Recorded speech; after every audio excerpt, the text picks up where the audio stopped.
बिस्मिल्लाहिर्रहमानिर्रहीम। अस्सलाम वालेकुम नाज़रीन, आप देख रहे हैं 92.8 विद सादिया अफजाल। इमरान खान साहब के इस ऐलान के बाद कि वो KPK और पंजाब असम्बलियों से बाहर आ जाएंगे, इस्तीफ़े दे देंगे और असम्बलियाँ तहलील करने के हवाले से ऑब्वियसली गौर किया जाएगा। मुशावरत का सिलसिला जारी है। आज भी पंजाब में जो पाकिस्तान तहरीक इंसाफ की कमेटी है, पार्लिमानी कमेटी, उनका इजलास होता रहा। सारा दिन ये खबरें आती रहीं कि कुछ मुतज़ाद राय जो है वो लोगों में पाई जा रही है। बहुत सारे अरकान ये चाहते हैं कि इस्तीफ़े ना दिए जाएं और उसका रीज़न ये बताया जाता है कि क्योंकि पंजाब में उनकी हुकूमत है, KPK में हुकूमत है, तो बहुत सारे इक़दामात जो कि वफाकी हुकूमत खान साहब के ख़िलाफ़ करवा सकती है कानून का इस्तेमाल करते हुए, उससे थोड़ी बहुत उनको प्रोटेक्शन मिलती रहेगी। क्योंकि बहुत सारी चीज़ें ऐसी हैं ख़ास तौर से पंजाब में लेकर जिस पे परवेज़ इलाही साहब बतौर वज़ीर आला अपना किरदार अदा कर सकते हैं। लेकिन ख़बरें ये भी हैं कि 20 दिसंबर की तारीख जो है वो हमने देखी है कि तब तक असम्बलियाँ तहलील करने की ये जो सिफारिश है PTI के अरकान की तरफ से वो सामने आई है। बहुत सारे लोग कहते थे कि जी चौधरी परवेज़ इलाही साहब CM साहब जो हैं इस फैसले के साथ नहीं जाएंगे। मोनस इलाही का जो स्टेटमेंट आया उस पर कहा कि खान साहब जो हैं जब कहेंगे, परवेज़ इलाही खुद भी कह चुके हैं कि जब कहेंगे असम्बलियाँ तहलील कर देंगे। आज मोनस इलाही ने यह भी कहा कि खान साहब पर तो जान भी कुर्बान है, तो असम्बलियाँ तोड़ना कौन सी बड़ी बात है। बहरहाल ये तो वक्त ही बताएगा कि वाकई असम्बलियाँ तहलील होती हैं या नहीं। लेकिन ये बात ज़रूर है कि PDM की हुकूमत जो खान साहब को, PTI को इस बात के ताने देते आए कि आप खुद तो हुकूमतें लेकर बैठे हैं, खुद तो असम्बलियाँ तोड़ते नहीं, पंजाब में अपनी हुकूमत ख़त्म नहीं करते, KPK में हुकूमत ख़त्म नहीं करते। आज जब ये ऐलान कर दिया गया है और लगता ऐसे है कि असम्बलियाँ तहलील करने की तरफ जाएंगे, जाते हैं नहीं जाते, बहरहाल ऐलान ज़रूर जो है वो हो गया है। उस पर ख़ुद PMLN के लोग, पाकिस्तान पीपल्स पार्टी के लोग बार बार खान साहब को ये कहते थे कि बिल्कुल अगर आप सीरियस हैं, संजीदा हैं मुल्क में आम इंतखाबात कराने के लिए, तो फिर आप पंजाब और KPK असम्बलियाँ तोड़ दें, खुद ब खुद इलेक्शन का माहौल बन जाएगा और इलेक्शंस में हम चले जाएंगे। लेकिन अब यकायक वो मौक़िफ़ तब्दील होता जा रहा है। अब ऐसे लग रहा है कि खुद एक फ़रार का रास्ता जो है वो तलाश करने की कोशिश की जा रही है। PDM के जब ये बयान आते हैं, ख़ासतौर से PMLN के ये बयान आते हैं कि बिल्कुल हम किसी सूरत असम्बलियाँ तहलील नहीं होने देंगे, ये बड़ा गैर कानूनी और गैर आईनी अमल है, हम रोकेंगे PTI को ऐसा करने से। राना सनाउल्लाह जो आज ये कह रहे हैं, पहले ये कहा करते थे कि ये बिल्कुल असम्बलियाँ तोड़ दें और मैं गारंटी देता हूँ कि ज़िमनी इंतखाब नहीं, जनरल इलेक्शंस जो है मुल्क में होंगे। आज क्या कहा राना सनाउल्लाह साहब ने, वफाकी वज़ीर दाखिला ने, वो भी सुना दें। अब उसने एक और बहरानी कैफियत पैदा करने के लिए KPK और पंजाब की असम्बलियों को जो है वो डिसॉल्व करने की बात की है। और खास साथ कहा यह है कि मैं इस करप्ट सिस्टम से बाहर निकल रहा। भाई अगर तुम करप्ट सिस्टम से बाहर निकल रहे हो तो फिर सेनेट को भी छोड़ो, फिर GB से भी बाहर आओ, आजाद कश्मीर से भी बाहर आओ, प्रेसिडेंट को भी जो है वो बुलाओ। और आज सुना है 20 दिसंबर से वो इस्तीफे देंगे। भाई अगर आपने इस्तीफे देने का फैसला कर लिया है या असम्बलियाँ तोड़ने का फैसला कर लिया है तो फिर 20 दिसंबर तक क्यों इंतजार है? अगर आपने फैसला कर लिया तो उसको अनाउंस करें। ये राना सनाउल्लाह साहब का आज का बयान है। और अगर हम PMLN के पंजाब के लोगों के बयानात सुने तो वो यकीनी तौर पे इससे ज़्यादा बढ़ के सख्त हैं खान साहब के इस अनाउंसमेंट को लेके, असम्बलियाँ तहलील करने की बात पे। इसी पे ज़रा पहले तो बात करते हैं। हमारे साथ सेनेटर अफनानुल्लाह खान साहब मौजूद हैं, सीनियर रहनुमा पाकिस्तान मुस्लिम लीग नवाज़ के। वासिक क़य्यूम अब्बासी साहब हमारे साथ मौजूद हैं, पाकिस्तान तहरीक इंसाफ के रहनुमा और डिप्टी स्पीकर हैं पंजाब असम्बली के। और हैदर वहीद साहब हमारे साथ मौजूद हैं, सीनियर एनालिस्ट हैं, लॉ एक्सपर्ट हैं। आप तीनों को प्रोग्राम में खुश आमदीद कहते हैं। पहले तो सेनेटर अफनान साहब आप ही से आगाज़ करूँगी। यकायक क्या तब्दीली आ गई कि कल को आप इनको ताने दिया करते थे कि फ़ौरन असम्बलियाँ तोड़ें जी, जनरल इलेक्शंस का माहौल बन जाएगा, आप लोग जनरल इलेक्शंस में जाएं, आप संजीदा नहीं हैं इसलिए KPK और पंजाब के असम्बलियाँ तोड़ने की आप बात नहीं करते।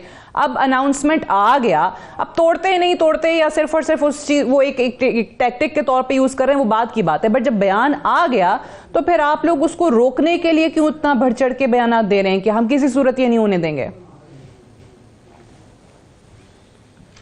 जी बिस्मिल्लाहिर्रहमानिर्रहीम। देखें बात ये है कि इमरान खान साहब का आपको मालूम है कि वो यू टर्न लेने के ऊपर बड़ा उनको फ़ख्र है और वो ये कहते हैं कि मैं यू टर्न ले के ही वज़ीर आज़म बन गया था।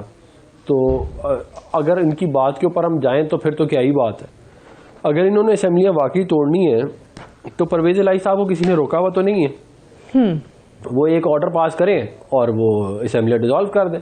ये 20 तारीख की डेट देना, और भैया आपने पख्तूनख्वा में तो आपके पास जो है वो अच्छी खासी मेजॉरिटी भी है, वहाँ पे तो आपको वैसे भी कोई नहीं रोक सकता।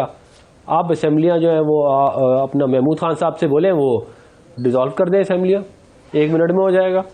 लेकिन ये इसको पॉलिटिकल क्या कहते हैं माइलेज के लिए इस्तेमाल करना है, एक बात कह देना और उसके बाद हमें मालूम है कि ये बैक ट्रैक कर जाएंगे इसके ऊपर। चलें, मैं एक लम्हे को मैं आपकी बात मान लेती हूँ, बिल्कुल ठीक है, एक लम्हे को आपकी बात मान लेती हूँ। आप सही कह रहे हैं कि ये यू टर्न ले लेंगे, ये एक आवाम को दिखाने के लिए है, अपनी ऑडियंस की कंजम्पशन के लिए उन्होंने एक शोशा छोड़ दिया, मान लेते हैं। तो फिर आप लोगों को तो वाकई इस चीज को वेलकम करते हुए आपको कहना चाहिए हाँ जी बिल्कुल करें, आप असम्बलियां तोड़ें, हम इलेक्शंस में जाते हैं। लेकिन उल्टा आप लोगों के बयानात ये आने लग गए कि हम तो ये किसी सूरत होने ही नहीं देंगे, ये तो गैर आईनी है, गैर कानूनी है, मुल्क में बहरान पैदा करने जा रहे हैं। तो अगर वो गलत कह रहे थे या एक शोबदाबाजी कर रहे थे तो वो तो फिर वो साबित हो जाएगी, वो एक्सपोज हो जाएंगे। आप लोगों के बयानात आने से तो ऐसा लग रहा है कि आप लोग इलेक्शन से भाग रहे हैं। देखिए, हम कभी भी इलेक्शन जो है वो हमने एक दफ़ा नहीं 1000 बार ये बात की है कि इलेक्शन अपने टाइम पे होंगे। आप मुझे बता दें अगर हमने कभी ये कहा हो कि हम इलेक्शन पहले कराएंगे। हमने तो हमेशा से हमारी ये फ्रॉम डे वन हमारा ये स्टांस रहा है कि इलेक्शन अपने टाइम पे होंगे। एंड ऑफ सितंबर या फर्स्ट वीक ऑफ अक्टूबर में इलेक्शन हो जाएगा, जनरल इलेक्शन। असम्बलियाँ जो है वो अगस्त में ख़त्म हो जाएंगी सारे मुल्क में। लेकिन हमें ये मालूम है कि ये सारा का सारा जो मामला है ये पहले भी देख। आप मुझे बताएं हकीकी आज़ादी किधर है? चले, आपने पिछले 6 महीने आवाम का वक्त ज़ाया किया, जान की कैफियत पूरे मुल्क में तारी कर दी। आपने एब्सोल्युटली नॉट हो रहा है, मीर जाफर आ रहे हैं, मीर सादिक जा रहे हैं। आज हकीकी आज़ादी का कोई नाम भी नहीं लेता। किधर गया वो आपका चूरन जो आपने सारे मुल्क में बेचा था? तो ये इन लोगों की बातों के ऊपर तो हम नहीं जा सकते ना। अच्छा, हमारा चांस ये है कि असम्बलियां अपना टाइम पूरा करेंगी। चले, अगर ये चाहते हैं कि असम्बलियां तोड़ना, ठीक है। अफनान साहब, आपकी बात सही है, आप कहते हैं कि भाई ये गलत कह रहे हैं, यू टर्न ले लेंगे, ये चूरन बेच रहे हैं, जो भी है। लेकिन आप लोगों के बयानात से ऑब्वियसली अवाम ये नहीं समझ रही है, बल्कि PMLN के बहुत सारे लोग जब उनसे बात करते हैं तो कहते हैं कि जी हमें बयानात वाकई नहीं देने चाहिए थे, कि हम तो ये बता रहे हैं कि शायद हम डरे हुए हैं कि खान साहब ने असम्बलियां तहलील करने की बात कर दी है, तो हम कह रहे हैं कि नहीं हम होने नहीं देंगे। बिल्कुल ही आप दीवार खड़ी कर रहे हैं उसके आगे। इस पर ज़रा मजीद बात करते हैं, बाकी मेहमानों को भी शामिल गुफ्तगू पहले मैं कर लूँ। वासिक कयूम अब्बासी साहब, इस पे आपने अफनान साहब का मौक़िफ़ तो सुन लिया, बट वाकई खान साहब इस मामले पे यू टर्न ले लेंगे, इसीलिए PMLN जो है वो इस किस्म के बयानात दे रही है? देखें सादिया, पहले तो इनके तमाम तर लीडरशिप के बयानात आ रहे थे और यकीनन हमें लग रहा था कि ये लोग परेशान हैं। और जब से हमने इलेक्शन का कार्ड खेला और इलेक्शन इनके गले में वो हड्डी है जो उगली भी नहीं जा रही है, निकली भी नहीं जा रही। और जब हमने ये कार्ड खेला, ये कहते यू टर्न करेंगे, तो ये वेलकम कर देते ना। हमारे गले पड़ेगा, हमारे से अवाम पूछेगी, हमारी हकीकी आज़ादी है। लेकिन जो जवाबात दिए PMLN के नुमाइंदे ने अभी, वो सुन के मुझे हकीकत मानों में लगता है कि यह तो बड़ी शदीद घबराहट का शिकार है। और क्यों ना हो, अगर हमने इलेक्शन करा दिए तो आज इलेक्शन का माहौल क्या कहता है? आपने खान साहब ने जो रिकॉर्ड लगाया अकेले में 9 सीटों का, वो रिकॉर्ड क्या कहता है कि वो किसकी जीत होगी? और KPK के रिजल्ट्स क्या बताते हैं किसकी जीत होगी? पंजाब के रिजल्ट्स जो 20 में से 15 सीटें एक जमात जीत की है, क्या रिजल्ट्स होंगे? तो ये जो जितना एक पेस्ट्री बना के आए थे कि हम लोग सारे मिल के हुकूमत लेंगे फेडरल की और हम लोग मुल्क की हालात ठीक करेंगे, तो जब आपकी अप्रोच सिर्फ ये हो कि आपने कर्जे मुकाने और आपने अपनी जान छुड़ानी है। 1100 अरब तो इन्होंने खाली अपना माफ़ करवाया जो नैब से था, कई लोगों के केसेस सरेंडर करवा दिए। तो जब आपकी अप्रोच थी वो आपने गेन कर लिया, लेकिन अवाम ने समझते हुए इनको वोट ही दी। अब आप मुझे ये बताएं कि क्या PDM, ये एक जमात नहीं 13 जमात है, क्या PDM को इलेक्शन सूट करता है इन हालात में? इनको पता है कि इनकी जमानत, इनके बड़े बड़े लीडर्स की जमानतें जब्त हो रही है, ये क्यों इलेक्शन कराएंगे? तो जो इनको शक है ना कि ये PTI अपना को कार्ड खेल रही है, वो तो अगर हम लोग यू टर्न लेंगे तो चलो वक्त बता देंगे, सामने आ जाएगी। बट मुझे बताएं, आप लोगों की मीटिंग्स में बहुत सारी चीजें जो आई, बहुत सारे अराकीन के हवाले से हम ये सुन रहे हैं कि उन्होंने कहा कि देखें हमारे हलकों में भी डेवलपमेंट के बहुत सारे प्रोजेक्ट्स चल रहे हैं, तरक्याती काम हो रहे हैं, फंड्स जो हैं हलकों में लगे हुए हैं, कुछ ऐसे प्रोजेक्ट्स हैं जो बिल्कुल आखिरी मराहिल में हैं। फिर साथ ही साथ ये भी कहा गया कि बतौर सीएम पंजाब के परवेज इलाही साहब बहुत सारी ऐसी चीजें रुकवा सकते हैं जो खान साहब के अगेंस्ट कानूनी तौर पे शायद विफाकी हुकूमत करना चाहे। So is that also consideration कि जिसके बायस आप लोग तारीख जो है वो 20 दिसंबर तक की ले गए? I don't think so. देखें, आपने ना आपने इसमें दो अहम बातें हाईलाइट की हैं। एक कि जो सीएम साहब इसको प्रोलॉन्ग कर सकते हैं और सीएम साहब हेल्पफुल साबित हो सकते हैं कि अगर वफाक खान साहब से रिलेटेड कोई इनिशिएटिव लेता है, ये वजह बन सकती है। और दूसरी वजह आपने ये बयान किया कि जो पार्लियामेंटेरियंस हैं उनका ये ख्याल है कि जो डेवलपमेंट के काम है वो डेवलपमेंट के काम हर्डल हो सकते हैं, उनको मुकम्मल होना दिया जाए, ये सारा चलना दिया जाए। मैं आपसे ये कह रहा हूँ कि तमाम तर पार्टी इस बात के ऊपर मुत्तफिक है। साबका इलेक्शन रिजल्ट क्या सराई नहीं है कि अगर इलेक्शन होगा तो हमें वोट मिल सकती है, क्या सराई नहीं है। साबका 2 बड़े इलेक्शन रिजल्ट्स ये बता रहे हैं कि वहां के काम तो मुकम्मल नहीं थे, लेकिन 20-20 साल 30-30 साल के बाद वो सीटें पीटीआई के कैंडिडेट ने जीती। तो अगर साबका रिजल्ट ये बता रहे हैं तो आपके जितने मौजूदा कैंडिडेट्स हैं वो इस बात के हक में कि आज इलेक्शन का माहौल है, हम इलेक्शन चाहते हैं। ओके, चलिए मैं इस पे आती हूँ। हैदर वहीद साहब का भी जरा तज्जिया शामिल कर लें। अब हैदर, इस पे बाद में आते हैं कि गवर्नर्स रूल की जो बातें हैं या तहरीक अदम एतमाद लाने की बातें हैं, कानूनी तौर पे इनके पास क्या ऑप्शन है, पीडीएम के पास क्या ऑप्शन है, उस पर जरा हम बाद में बात करते हैं। पहले तो obviously you have been seeing all these things, ये जितनी हमारे मुल्क में सियासी माइलेज हासिल करने के लिए बहुत सारी चीजें कही जाती हैं और की नहीं जाती हैं। आपको लग रहा है खान साहब जो अनाउंसमेंट कर चुके हैं असम्बलियां तहलील करने की, is he really going to walk the talk?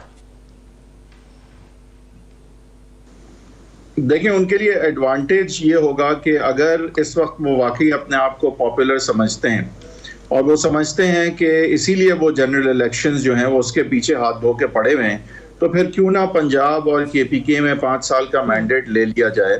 और अगर तो 5 साल का मैंडेट वो ले पाते हैं, अब मैं इस अजम्पशन पे चल रहा हूँ कि वो उनकी मकबूलियत पे उनको जो है एतमाद है जिस तरह से बताया जाता है, तो फिर उनको वो 5 साल का मैंडेट अगर ले लेते हैं तो फिर 8 महीने के बाद एक नेशनल असेंबली लेना जो है वो उतना बड़ा चैलेंज तो नहीं रह जाएगा ना, बनिस्बत के सारे अगर इलेक्शन होते हैं 8 माह बाद। उसके मुकाबले में आप खुद सोचिए कि अगर आज मैं केपीके और पंजाब में 5 साल का मैंडेट लेके बैठा हूं तो कौन सी इस्टेब्लिशमेंट मुझे इग्नोर कर सकती है? कौन सी इस्टेब्लिशमेंट है जो मेरे बगैर आगे जो है कोई तर्ज अमल जो है वो तय कर सकती है, लाएअमल बना सकती है? नहीं हो सकता। तो ये एक तो एडवांटेज है। डिसएडवांटेज ये कि देखें, किसी भी तरह से जब आप हुकूमत छोड़ते हैं तो नो डाउट के डिसएडवांटेज ये होता है, एक तो खान साहब का हेलीकॉप्टर पता नहीं फिर कहाँ से आएगा, लेकिन उसके अलावा ये भी है कि जो तरक्याती काम है, जिस तरह की प्लानिंग होगी कि 8 माह के बाद हलकों में जिस तरह की सिचुएशन हो और जिस तरह फिर इलेक्टेबल्स अट्रैक्ट हो, तो जाहिर है कि वो बात जो है वो उस तरह से सर्टेन उस हवाले से शायद ना हो। लेकिन व्हाई शुड ही केयर? अगर उनकी पॉपुलैरिटी आज वो है कि वो इलेक्शन बाय इलेक्शन 2 जीत चुके हैं, मैं उनकी जगह होता तो मैं इस चीज की परवाह क्यों करूंगा सादिया कि 10 माह बाद या 8 माह बाद मेरे तरक्याती काम मुझे क्या वोट दिलाएंगे? अगर मैं समझता हूँ आज भी मैं जीत ही रहा हूँ, तो आज मैं 5 साल के लिए जीत गया, तो 8 माह के बाद फिर एक नेशनल असेंबली जो है वो उतना बड़ा चैलेंज तो नहीं होगी ना, बनिस्बत के सारे इलेक्शन 8 माह के बाद। सही, बिल्कुल सही, ठीक है। चले अब अच्छा सेनेटर अफनान, इस पे जरा वापस आते हैं। जो आप लोग ऑप्शंस जो हैं इस वक्त मीडिया में आकर बता रहे हैं, आप लोगों की तरफ से, जैसे मैंने पहले कहा कि कहा जा रहा है कि हम तो ये होने ही नहीं देंगे क्योंकि बड़ा गलत गैर आईनी गैर कानूनी काम कर देगी पीटीआई असम्बलियां तहलील करके, बहरान मुल्क में ले आएंगे, बड़ी चीज़ें हैं, अरबों रुपया नहीं लग सकता, अभी हम इन असम्बलियों के नहीं करा सकते, फिर अब 6-8 महीने के बाद हम नेशनल असम्बली और बाकी असम्बलियों के करवाएं, बाकी सूबों में कराएं, ये पॉसिबल नहीं है। तो आप लोग क्या वाकई सीरियसली इन ऑप्शंस पे गौर कर रहे हैं, गवर्नर्स रूल या तहरीक अदम एतमाद? वो विच आई अंडरस्टैंड ऑब्वियसली अगर असम्बली सेशन में है तो फिर तो तहरीक अदम एतमाद आ नहीं सकती।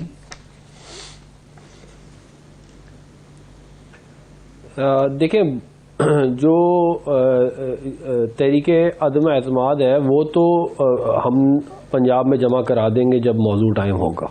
उसकी हमने तैयारी काफ़ी हद तक जो है वो मुकम्मल कर ली है, और यही तकरीबन तैयारी जो है वो पख्तूनख्वा में भी चल रही है, वो भी मुकम्मल हो जाएगी। तो ये तो हमारा क्या कहते हैं आईनी हक है, वो हम इस्तेमाल करेंगे। जैसे पीटीआई का अपना आईनी हक वो इस्तेमाल कर सकते हैं, हम उन्हें रोक नहीं सकते। अगर वो वाकई चाहते हैं असम्बलियाँ तोड़ना तो वो तोड़ सकते हैं, लेकिन वो अभी तक तोड़ी है नहीं, उन्होंने सिर्फ ऐलानात ही किए। अच्छा, असम्बलियाँ तोड़ना मुझे बताइए, असम्बलियाँ तहलील करना गैर आईनी गैर कानूनी है जैसे PMLN क्लेम कर रही है? आप कितने लोगों के आज स्टेटमेंट नहीं, मैं आपको बिल्कुल नहीं कह रहा, मैं बिल्कुल आपको वाज़ेह तौर पे कह रहा हूँ कि आइन के आप दायरे नहीं कह रहे, बिल्कुल मैं कह रही हूँ आपके बाकी साथी कह रहे हैं। देखें, आइन और कानून प्रिवेल करेगा इस मुल्क के अंदर, और सब कुछ उसके मुताबिक होगा। जो है वो rules of the game constitution है, उसके मुताबिक हम पहले भी चलते रहे, आगे भी चलेंगे। जहाँ तक इन्होंने बात की कि जी इलेक्शन के रिजल्ट बड़े इनके ज़बरदस्त आए हैं, ये इतना कन्वीनियंटली AJK इलेक्शन को इन्होंने बाईपास किया है कि जैसे AJK तो वो हमारे किसी और दुनिया के हिस्से में है, कहते हैं। उसके अंदर अल्लाह के फजल से PDM ने 2 से ज़्यादा सीटें जीती हैं PTI से, दुगनी से भी ज़्यादा। तो वो एक ग्लिम्स है जो होने जा रहा है अगले जनरल इलेक्शन में। और अगर ये समझते हैं कि इतने पॉपुलर हैं तो ये जनरल इलेक्शन तक हो जाए ना, कर लें वेट, या कहते हैं 6-8 महीने का तो मामला रह गया टोटल, फिर देख लेंगे कि क्या होता है क्या नहीं होता। इनको मालूम है कि इनकी पॉपुलैरिटी गिर रही है, क्योंकि इनका जो हकीकी आज़ादी वाला चूरन था और जो एब्सोल्युटली नॉट वाला मंजन था वो अब बिक नहीं रहा। वो जो बिकना था वो बिक चुका, अब वो आवाम के सामने ये एक्सपोज हो गए हैं। और ये जो है ये बात ये इस चीज़ की रियलाइजेशन है कि ये जो भागे भागे जा रहे हैं, जो इनको इतनी ज़्यादा भाग दौड़ लगी हुई है कि जल्दी जल्दी इलेक्शन हो जाए, ये इनको मालूम है कि जैसे जैसे वक्त गुजरेगा ये एक्सपोज होते जाएंगे और इनकी पॉपुलैरिटी AJK के इलेक्शन के अंदर रिफ्लेक्ट हो गई। इनकी हुकूमत थी वहाँ पे, हुकूमत है वहाँ पे, इनकी अपना वहाँ पे हुकूमत होने के बावजूद लोकल बॉडीज़ के अंदर ये इलेक्शन आया। हालांकि इन्होंने तामीराती काम और सब कुछ किया, डेवलपमेंट वर्क वो, लेकिन फिर भी आप रिजल्ट देखें कितना खौफनाक है इनके लिए। तो ये इनको मालूम है कि अगर मैं आपको वाज़ेह तौर पर बता दूँ, पंजाब में हम सिंपल मेजॉरिटी इजीली लेंगे, सिंध में सिंपल मेजॉरिटी इजीली क्या कहते हैं अच्छा पीपल पार्टी ले जाएगी, पख्तूनख्वा में मुकाबला जरूर होगा। और ये अगर अच्छा, तो आप कह रहे हैं कि PTI को ये डर है कि जैसे जैसे वक्त गुजरेगा तो पॉपुलैरिटी उनकी कम होती चली जाएगी, इसलिए वो फौरी इलेक्शंस चाह रहे हैं। चलें एक लम्हे को मान लेते हैं इस पे, और आपके बारे में जो वो बात करते हैं कि जी आप लोग फौरी इलेक्शंस में इसलिए नहीं जा रहे क्योंकि आपको लगता है कि आपकी पॉपुलैरिटी अभी कम है और आपने डिलीवर नहीं किया हुकूमत में आने के बाद, इसलिए आप जो है वो भाग रहे हैं। I am sure Wasiq Abbasi to respond, but मुझे एक ब्रेक के लिए कहा जा रहा है, ब्रेक ले लें, ब्रेक से वापस आएंगे, हम डिस्कशन को यहीं से आगे बढ़ाएंगे। Stay tuned.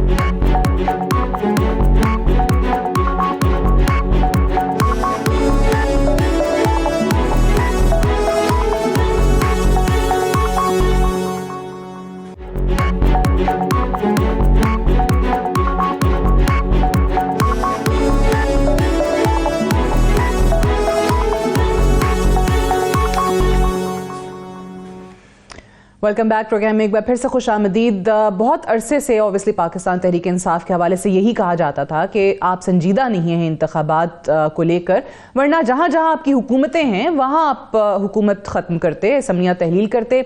इसी पे हम बात भी कर रहे हैं। आज बड़ी तफसील से वज़ीर दाखिला की जो प्रेस कॉन्फ्रेंस थी उसका लुब्बे लुबाब भी यही था कि अगर आप कहते हैं कि जी बड़ा गंदा सिस्टम है, करप्ट सिस्टम है, तो सिर्फ और सिर्फ पंजाब में और KP के में ही क्यों, आप बाकी जगहों से भी बाहर निकलें, सेनेट से भी अपने प्रेसिडेंट को भी हटाएं और जाएं नेशनल असम्बली में अपने MNAs के सबसे पहले जो हैं वो इस्तीफे मंजूर कराएं।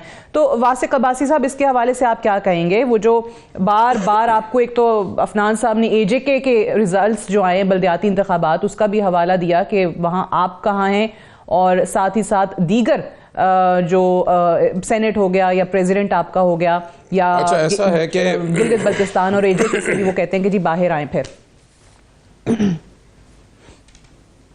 अच्छा, ऐसा है कि आपने जितने सवालात पूछे ना मेरे फाजिल साथी से, उनके इतने बहकते जवाब थे कि सवाल गंदम और जवाब चना। भाई आपको सूट कर रहा है इलेक्शन? हमें तो सूट कर रहा है। हम कह रहे हैं कि मुल्क की ज़रूरत है इलेक्शन कराना, और हमने कहा कि हम इलेक्शन कराना चाहते हैं, बज़िद तो आप है कि हम लोग नहीं कराना चाहते। और अगर हकीकत मानों में ग्राउंड रियलिटी ये है कि लोग आपको वोट देना चाहते हैं, PDM को वोट देना चाहते हैं, आप जमात नहीं है। PDM एक अननेचुरल अलायंस है कि जो कि सिर्फ और सिर्फ PTI से बचने के लिए सारे इकट्ठे हो गए कि हम अपनी वोट करें। चले, ये आपका पॉलिटिकल डिसीजन है। अगर आपके हक में है ग्राउंड रियलिटी तो आपको तो वेलकम करना चाहिए। हम अभी पूरी बात की नहीं हमने कि हम इलेक्शन कराएंगे, आप लोगों के पसीने निकल गए, आपके तमाम तरह एंकर जितने भी आपके स्पोक्स पर्सन थे टीवी पे आके रोना पिटना शुरू कर दिया इन लोगों ने, इन्होंने शोर मचा दिया हम रोकेंगे, हम इलेक्शन नहीं कराते। क्यों भाई? इलेक्शन या तो आप परफॉर्मेंस दे रहे हो, तमाम तर जो आपके इन्फ्लेशन के और जो इकोनॉमी के इंडिकेटर्स हैं वो ये शो कर रहे हैं कि पाकिस्तान तबाही के दहाने के ऊपर है और मुआशी इस्तेकाम ये उसकी जो कुंजी है वो आपके सियासी इस्तेकाम में है। तो अगर मुल्क का भी भला नहीं, आपका भी भला नहीं और इलेक्शन भी आप लोग समझ रहे हैं कि ये आपके हक में है, किसके इंतज़ार में? फिर हमने डिसीजन किया है हम इलेक्शन की तरफ जाएंगे और ये बात याद रखिएगा कि ये हर रोज़ वावेला मचाएंगे, ये हर रोज चीखो पुकार करेंगे। इनसे जब पूछते हैं कि आपको लेकिन मुझे बताइए अभी ये बात हुई और ये भाई हमारी मर्जी हम जो करेंगे आप इलेक्शन की तरफ एक्सक्यूज आपके कुछ पंजाब के मेंबरान की तरफ से दिया जाता है कि जी हमारे तरक्याती काम है हलकों में चल रहे हैं और आखिरी मराहिल में हैं। वो हैदर वहीद साहब का भी यही सवाल था कि अगर आपको इतना यकीन है कि आपने जीतना ही जीतना है तो फिर आप इन तरक्याती कामों के बारे में क्यों सोच रहे हैं कि जी हल्के की आवाम क्या वो खत्म नहीं होंगे आखिरी मराहिल में जो काम आप कह रहे हैं पड़े हुए हैं? सादिया मेरी बात दोबारा वोट नहीं करेंगे? सादिया मेरी बात सुने, मेरी बात सुने, देखें ना जी मैं आपसे शेयर करता हूँ, मेरी बात को समझे। मैं आपसे ये कहना चाह रहा हूँ कि मैं खुद एक पॉलिटिकल वर्कर हूँ और मैं हल्के का इलेक्शन लड़ के आया हूँ। आधे से ज्यादा काम हमारे पेंडिंग है मेरे समेत। मेरे हल्के में या पिंडी में कोई या अपना मेरे हल्के में या गिरदोनवा में तो कोई बाई इलेक्शन नहीं है ना। मैं आपसे ये बता रहा हूँ कि जितने भी पॉलिटिकल हमारे जो एमपीएस हैं, पार्लियामेंटेरियंस हैं, हम सब इस बात के ऊपर बज़िद हैं कि ये इलेक्शन होना चाहिए, अभी होना चाहिए। इसलिए होना चाहिए कि वो डेवलपमेंट के काम हो, वो आप ये समझे नायब कासिद और ये जो छोटे मोटे जितने बेलदार, नायब कासिद, चौकीदार, ड्राइवर, इनकी भर्तियां या कोई भी काम जो पॉलिटिकल जो ये एमपीएस से मुंसलिक जोड़ा गया आज तक की सियासत में, उन सब का नेट रिजल्ट किधर देखा जाता है? उन सब का नेट रिजल्ट देखा जाता है कि आप इलेक्शन जीतेंगे या नहीं। जब इन सब चीजों के बगैर हमने 20 में से 15 सीटें जीत ली हैं और 2 के ऊपर केस है पंजाब में कि भाई वो हमने 40-50 वोटों का फर्क था, और खान साहब ने 9 की 9 सीटें अकेले में जीत ली पूरे पाकिस्तान से। हमें क्यों चाहिए कि हमारे डेवलपमेंट के काम पूरे होंगे? और आजाद कश्मीर के इंतखाबात में क्या हुआ जिसकी वो बात कर रहे हैं कि वही रिजल्ट्स जो हैं वो रिफ्लेक्ट करेंगे? मैं वो भी बता देता हूं, मैं वो भी बता। आपने बड़ी अच्छी बात हाईलाइट की। आप सुनने जरा, देखिए फैक्ट्स ऑफ द मैटर को जब तक आप डीपली नहीं देखेंगे आप इस पर डिसीजन नहीं कर सकते। नंबर वन आज़ाद कश्मीर का इलेक्शन हो रहा है। हमने इनसे मांगा कि जितनी जो फेडरल गवर्नमेंट है वो आज़ाद कश्मीर के इलेक्शन के लिए हमें भेजेगी, जो पुलिस होती है इंतजामिया के हवाले से हेल्प आउट करेगी दूर दराज फार फ्लॉन्ग एरियाज में आपके पोलिंग स्टेशन होते हैं। इन्होंने पहले हैंड्स अप कर दिया, इन्होंने कहा नहीं हम आपको नहीं देंगे। हमने अपने तौर पे 3 हिस्सों में इलेक्शन कराना शुरू किया, 3 डिवीजन्स में। मुजफ्फराबाद में हो गया और अभी पुंछ में होना है और फिर आपका मीरपुर कोटली में अभी होने जाएगा 8-9 तारीख को। अब जिधर इलेक्शन हुए वहां पे 2 डिस्ट्रिक्ट्स में पीटीआई जीती है और 1 में ये पीडीएम, सो कॉल्ड पीडीएम ने मिला के ज्यादा सीटें ले ली। अब मेरी बात को जरा समझिएगा, वहां पे मुजफ्फराबाद में 6 एमएलएस जो है वो आपके पीपल्स पार्टी एंड पीएमएलएन के और पीटीआई के 3 है। वहां से पीटीआई इन दोनों से ज्यादा वोट ले रही है। सिर्फ एमसी के ऊपर इन्होंने अपना बंदा जिता लिया। और जिताने की भी सबसे बड़ी वजह क्या है? जिताने की सबसे बड़ी वजह यह है, आज आप तरक्याती बजट उठा के देख लें आजाद कश्मीर का, कि इनकी गंदी सियासत की वजह से ये जो ही गवर्नमेंट में आए इन्होंने चीफ सेक्रेटरी को रोक लिया कि आप किसी सूरत भी इनको डेवलपमेंट का बजट, 0 डेवलपमेंट बजट है आजाद कश्मीर का। तो आप मुझे ये बताएं कि जो गवर्नमेंट डेवलपमेंट के ऊपर तो लोगों को डेफिनेटली काम बताया जाते हैं उनके राइट पॉइंट टेकन, पूरा रिजल्ट आएगा कश्मीर का मुझे right. Let me move on. मैं हैदर, ठीक है हैदर वहीद साहब ये बताइए, अब जरा उस पे आ जाएं जो पहले मैंने आपसे सवाल किया था कि बाद में उससे जाकर बात करते हैं कि अब पीडीएम की तरफ से जो कहा जा रहा है कि असम्बलियाँ तहलील करना तो बड़ा खान साहब का गैर आइनी गैर कानूनी काम हो जाएगा। गवर्नर्स रूल के हिमायत में बहुत ज़्यादा बयानात आ रहे हैं और कह रहे हैं कि बिल्कुल आइनी काम है, हम आइन के दायरे के अंदर रहते रहते हम ये लगा देंगे। क्या ऑप्शंस क्या हैं इस वक्त आपको लगता है कानूनी एतबार से पीडीएम के पास अगर वो रुकवाना चाहते हैं इन असम्बलियों की तहलील? देखिए रियलिस्टिकली तो सिर्फ एक ऑप्शन है और वो है नो कॉन्फिडेंस मोशन का। नो कॉन्फिडेंस मोशन जो है अगर वो 20 सिग्नेचर्स के साथ फाइल हो जाता है तो उसकी फाइलिंग जो है वो डिसोल्यूशन ऑफ असेंबली को रोक देती है। लेकिन उसके फाइल होने के 3 दिन बाद और 7 दिन तक, यानी तीसरे और 7वें दिन के दौरान उसमें वोटिंग हो जाएगी। और 186 मेंबरान अगर पीडीएम को मिल जाते हैं, और बर्डन जाहिर है उन पे होगा क्योंकि वोट उन्होंने पैदा करने, तो वो 186 अगर वोट हो जाते हैं तो फिर जाहिर है कि फिर वजीर आला नहीं रहेंगे और फिर अदम एतमाद जो रुक गया था वो खत्म हो जाएगा। लेकिन जाहिर है इस 186 को पूरे करने के लिए वो पीटीआई के लोगों को नहीं जोड़ सकते और पीएमएलक्यू के लोगों को भी नहीं जोड़ सकते, मां सिवा के अगर पार्लियामेंट्री पार्टी पीएमएलक्यू की और चौधरी परवेज इलाही साहब if he jumps boat completely, तो यस डेफिनेटली फिर तो 186 का नंबर पीडीएम को मिल जाता है। तो मेरे ख्याल से यहाँ परवेज इलाही साहब इज द की। परवेज इलाही साहब अगर नहीं जाते पीडीएम की तरफ तो मेरा नहीं ख्याल कि इवन अदम एतमाद की कामयाबी के चांस हैं। दूसरी सूरत में अच्छा, और इसमें अगर बागी अराकीन है, ठीक, वो बागी अराकीन के हवाले से भी बताइए, जो सुप्रीम कोर्ट का फैसला था कि भाई उनका तो वोट अब शुमार होगा ही नहीं, तो वो वाला चैप्टर भी आपको लगता है कि कहीं बंद हो गया या? हाँ, नहीं, बंद है, बिल्कुल बंद है। मैं अब यही कहा ना कि पीटीआई के किसी को वो नहीं जोड़ पाएंगे, तो कोई जो है वो अपनी पार्टी पार्लियामेंट्री पार्टी के डायरेक्शन के खिलाफ वोट नहीं कर सकता, ना पीएमएलक्यू का ना पीटीआई का। यानी कि पार्लियामेंट्री पार्टी का हेड और पार्लियामेंट्री पार्टी की मेजोरिटी, जो कि जाहिर है पीटीआई की तो नहीं हो सकती, पीएमएलक्यू की अगर हो जाती है तो फिर ही अदम एतमाद जो है वो कामयाब हो सकता है। दूसरी सूरत में अगर गवर्नर कहते हैं चीफ मिनिस्टर को कि आप एतमाद का वोट लें, तो वो उस सूरत में हो सकता है जहां वो सेटिस्फाइड हो कि एतमाद असेंबली का वजीर आला खो चुके हैं, और उस सूरत में भी सादिया अब ये डिसोल्यूशन नहीं रुक जाएगी, बल्कि वो कहेंगे कि आप तो मुझे कह रहे हैं मेरे पास एतमाद नहीं है इसलिए मैं डिसॉल्व करता हूँ। तो अदम एतमाद से तो डिसोल्यूशन रुकती है, लेकिन एतमाद के वोट लेने से नहीं रुकती। और गवर्नर्स रूल जाहिर है उससे तो फिर खत्म ही हो जाती है हुकूमत, लेकिन गवर्नर्स रूल के लिए आईनी और कानूनी तौर पे उनको दिखाना होगा कि बिल्कुल मफलूज होके हुकूमत रह गई है, अपने फंक्शन परफॉर्म ही नहीं कर सकती और कियोटिक सिचुएशन है और असेंबली जो है वो चल ही नहीं सकती। तो उस सूरत में ही गवर्नर्स रूल अपहोल्ड होगा कोर्ट में। और पीपल्स पार्टी ये बात जो है वो 2009 में मेरे ख्याल से देख चुकी है कि ये गवर्नर्स रूल ऐसे नहीं इस्तेमाल हो सकता। तो मेरा नहीं ख्याल गवर्नर्स रूल जो है वो चलेगा, अगर लगाया भी गया एतमाद का वोट रोक नहीं सकता। एग्जैक्टली। और इजाजत आइन में है, लेकिन आपने बिल्कुल सही नुक्ता उठाया कि आप साबित कैसे करेंगे, आपके पास वो जवाज क्या है, वो दलील क्या है कि जिसकी बिना पे आप गवर्नर्स रूल जो है वो लगा रहे हैं। अफनान साहब, यही सवाल आपके आगे, क्या वाकई आपको लगता है कि वो हालात हैं जो हैदर साहब बता रहे हैं, जो आइन कहता है कि उसी सूरत में आप ये गवर्नर राज की तरफ जा सकते हैं?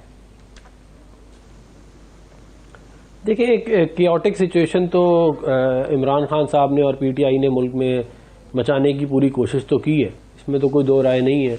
और उन्होंने मुल्क की बदनामी के लिए एक नैरेटिव बिल्ड किया जिसके तहत पाकिस्तान के फॉरेन पॉलिसी के ऊपर इम्पैक्ट आया, जिसकी वजह से पाकिस्तान की इकॉनमी पे बहुत बुरा इम्पैक्ट आया।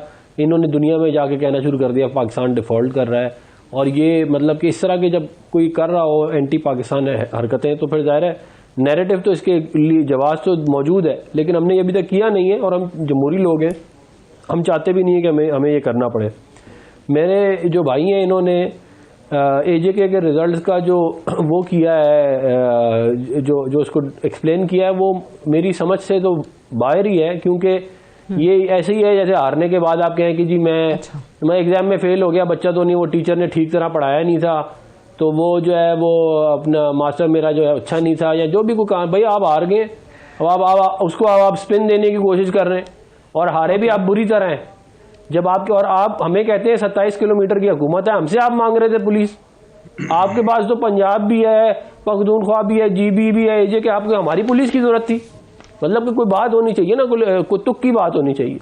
बात यह है कि अवाम ने आपको वहां पे रिजेक्ट कर दिया है, और अवाम आपको आगे भी रिजेक्ट करने जा रही है। फेडरल कानूनी बात ये फेडरल लिखता है, सूबों को वो भेजता है, अगर आप सूबे डायरेक्ट कश्मीर में नहीं भेज सकते। मेरी गुजारिश सुन लेना अभी आप, मैंने आपकी पूरी कहानी सुनी है। बात यह है कि जब हम लोग जीते थे 80% पीडीएम के, मैं तस्दीक कर रहा था, जब पीडीएम, मेरी गुजारिश सुन ले, मैं ही कह रहा हूँ, मेरी गुजारिश सुन ले, मैं ही कह रहा हूँ, जब पीडीएम बाई इलेक्शन जीती थी तो ये क्या कहते थे, हम तो नहीं कराएंगे इलेक्शन। हमने 8 मार्च को इनको बोला कि असेंबलियां तोड़ दो, हम वोट ऑफ नो कॉन्फिडेंस जमा कराने लगे। इन्होंने कहा हम आखिरी बॉल तक लड़ेंगे। आज ये कह रहे हैं कि मुल्क में इलेक्शन करा दो। भाई आप करा देते ना इलेक्शन, जब आप वजीर आजम थे आपका, तोड़ते असम्बलियाँ कराते, किसने आपको रोका था? तो ये जो है ये इनका रोना धोना चलता रहेगा, ये पहले भी इसी तरह ही चलता रहा है। ये इनको आदत है कि जब ये ऑपोजिशन में होते हैं तो ये डिस्टेबिलिटी क्रिएट करते हैं। 2013 से 2018 हमने देखा, जब ये हुकूमत में होते तब भी ये डिस्टेबिलिटी क्रिएट करते हैं। Imran Khan is a destability factor in Pakistani politics. ये हर वक्त इनका कोई मतलब, और झूठे मफरूजे बनाते हैं। ठीक, ये 1100 अरब रुपए माफ करा ली, कहाँ माफ कराएं 1100 अरब रुपए? बताएं, उसकी डिटेल दे। वो एक आज लेकिन वैसे वो जो कह रहे थे, मुझे ये बताइए ना, बहुत सारी चीजें वैसे हुकूमत से भी देखें, उन्होंने नेशनल असेंबली से इस्तीफे दे दिए, उन्होंने कहा कि जी हमने इस्तीफे दे दिए हैं, मंजूर। आपने 11 लोगों के किए, उसके बाद कहा गया कि जी हम सबको बुला रहे हैं। वो कहते हैं भाई सबके इस्तीफे आप मंजूर करें, वहां पे स्पीकर साहब नहीं करते हैं। फिर आपने प्रेसिडेंट के हवाले से भी कहा था कि उनको इम्पीच करेंगे, मुआखजा उनका किया जाएगा, उस पर भी कोई बात नहीं हुई है। मुझे एक ब्रेक के लिए कहा जा रहा है, क्विक ब्रेक ले लें, ब्रेक से वापस आकर डिस्कशन को यहीं से आगे बढ़ाएंगे। Stay tuned.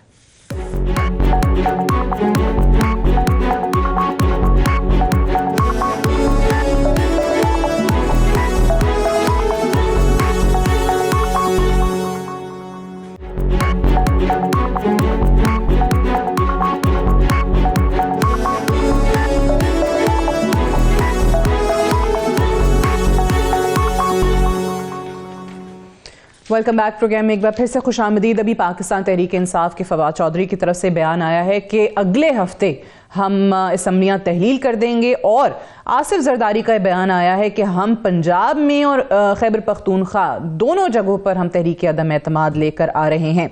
वासिक अब्बासी साहब, मेरा आपसे सवाल यह है कि देखें, आप लोगों का पहले बयान आया कि हम चाहते हैं कि मई तक जो है वो इलेक्शंस हो जाएं। मार्च में वैसे ही रमज़ान है, फिर ऑब्वियसली रमज़ान में इलेक्शन नहीं हो सकते, फिर ईद का माहौल जो है वो बन जाता है। फिर मई में जो आप लोग इलेक्शंस की डिमांड कर रहे हैं, उसके बाद 4 महीने ही तो रह जाते हैं पीछे। मतलब 4 महीने इंतजार क्यों नहीं कर सकते आप? आपके पास जो रिजर्व्स हैं स्टेट के, वो कितने रह गए? आपकी एफडीआई की क्या पोजीशन है? वो सिर्फ 4 महीने नहीं है। जो गवर्नमेंट आएगी वो अनदर मंथ्स लेगी दोबारा सेटल्ड होने के लिए, और माइट भी ईयर्स ले सकती है। जो आज आपकी इकॉनमी की हालत बनी हुई है, आपके इंडस्ट्री की हालत बनी हुई है, फैक्ट्रीज की हालत बनी हुई है, आपके जो रोज़मर्रा के जो आप समझे कि एक अनडॉक्यूमेंटेड इकॉनमी है, छोटे मोटे, वो सारी ट्रैप हो चुकी है, कुछ भी नहीं चल रहा। आप 4 महीने की बात करिए, मैं तो समझता हूँ 4 दिन भी नहीं है इसमें चलने के लिए। और रही बात इसकी जो आपने बताया कि आसिफ जरदारी आपने मई में इलेक्शंस मांगे ना, मैं तो उस हिसाब से कह रही हूँ, आप फौरी इलेक्शंस मांगते थे, वो आपको खुद भी उस टाइम पे पता था कि फौरी इलेक्शंस तो होंगे नहीं। फिर अब आप लोगों का मुतालबा है कि मई में हमें इंतखाबात, अगर आज भी इलेक्शन तो मई के बाद, वही तो कह रही हूँ कि पीछे 3-4 महीने, अगर आज भी, जी फरमाइए। मैं आपसे शेयर कर रहा हूँ ना, मैं आपसे शेयर कर रहा हूँ कि इसका एक ड्यू प्रोसेस है। ड्यू प्रोसेस ये कि अगर आज भी असम्बली को ख़त्म किया जाए, आज असम्बली को अगर पूरे पाकिस्तान में आप कर दें इलेक्शंस के लिए आप दे दें आवाज़, तो 90 दिन तो आपको चाहिए ना इलेक्शन कराने के लिए। 90 दिन के अंदर कराने, आपके मैक्सिमम डेज 90 है, तो ऑटोमेटिकली वो बात चली जाएगी आपकी मार्च तक या अप्रैल तक चली जाती है। इफ़ नॉट मई तो एटलीस्ट मार्च तक तो आपकी चली जाती है। रमज़ान की वजह से डेज आके पीछे होते हैं। But again this condition is subject to कि अगर ये आपके अभी अनाउंस कर दें। बट अगर दूसरी सूरत हाल में आप देखें ना, अगस्त में अब हलफ लिया गया, 17 अगस्त प्रॉब्ली, तब जाके आपकी अगर ये ख़त्म होती है असम्बली, और फिर आपको 3 माह और चाहिए इलेक्शन के लिए, तो बात तो 2023 की बजाय 2024 और फिर अनदर 6 मंथ, तो 2024 के जून तक तो नहीं आप वेट कर सकते कि न्यू गवर्नमेंट आएगी, सितंबर, अक्टूबर, नवंबर जो है वो आप कह रहे हैं वो 3 महीने तो केयरटेकर सेटअप निकाल लेगा। तो कोई दिसंबर में जाके ही आप कह रहे हैं आपका इलेक्शन है, न्यू गवर्नमेंट जब फॉर्म होगी, गवर्नमेंट फॉर्मेशन के बाद जो गवर्नमेंट, अच्छा चलें, ये हैदर भाई साहब, ये ऐसे ही मामला है जैसे वासिक साहब अभी यहाँ पर बयान कर रहे हैं। ये उन्होंने कहा कि भाई अभी भी आप करवाते हैं तो 3 महीने का वक्त चाहिए, और उसके बाद अभी के चांसेस तो हमें नजर नहीं आ रहे ना। अभी तक जितने पीडीएम के बयान आते हैं वो कहीं नहीं लगता कि कल उठेंगे कोई और कह देंगे कि बिल्कुल हम इलेक्शंस में जा रहे हैं। नहीं, इलेक्शंस तो देखें अब सिर्फ इसी तरह होंगे कि अगर असम्बलियां डिसॉल्व हो जाती हैं, खान साहब जो है वो मेरे ख्याल से जनरल इलेक्शन पहले नहीं करवा पाएंगे, और जनरल इलेक्शंस पहले अगर नहीं करवा पाएंगे तो मुझे तो अभी ये भी लग रहा है कि ईसीपी ना कहीं जाके रोना डाल दे कि हम तो करवा ही नहीं सकते, ऑल्दो कॉन्स्टिट्यूशनल मैंडेट है तो अदालत में बात ये अगर जाएगी तो मुझे नहीं लगता कि कोई लेट ऑफ मिलेगा ईसीपी को यहाँ पे। अगर तो डिसॉल्व हो जाती हैं असेंबलियाँ तो मेरे ख्याल से, और उसकी की परवेज इलाही है। अच्छा। अभी सारे मुल्क में समझ लें अगर एक कोई पॉलिटिशियन है जिसके हाथ में है कि इलेक्शन होंगे या नहीं तो वो परवेज इलाही, क्योंकि परवेज इलाही का दूसरी तरफ जाए बगैर अदम एतमाद कामयाब हो ही नहीं सकता, ठीक है ना। तो अगर अदम एतमाद कामयाब नहीं होगा तो फिर पंजाब असेंबली बच ही नहीं सकती। अगर तो ये अज़ाइम वाकई में खान साहब के हैं और वो आखिर तक इस बात को लेके जाना चाहते हैं तो, क्योंकि वो यू टर्न के भी बहुत बड़े माहिर हैं और वो बयानिया आपने देखा कि आर्मी चीफ को मुबारकबाद देने में उन्होंने फौज की जो है वो मुदाखलत जो है सियासत में उसके हवाले से एक नया बयानिया खड़ा कर दिया है, डिसोल्यूशन ऑफ असेंबली का नया बयानिया खड़ा कर दिया है। तो वो मास्टर हैं इस तरह की नए नए बयानिया लाने में। तो अब ये डिसोल्यूशन में आगे तक जाते हैं या नहीं ये मुझे नहीं पता, बट अगर आगे तक वो जाते हैं तो परवेज इलाही है जो आई थिंक डिटरमिन करता है कि ये जा पाएंगे या नहीं। आप सही कह रहे हैं, वो कलीदी किरदार जो परवेज इलाही साहब अदा कर पाएंगे। वन लाइनर अफनान साहब, टाइम बिल्कुल खत्म हो रहा है, लास्ट कमेंट।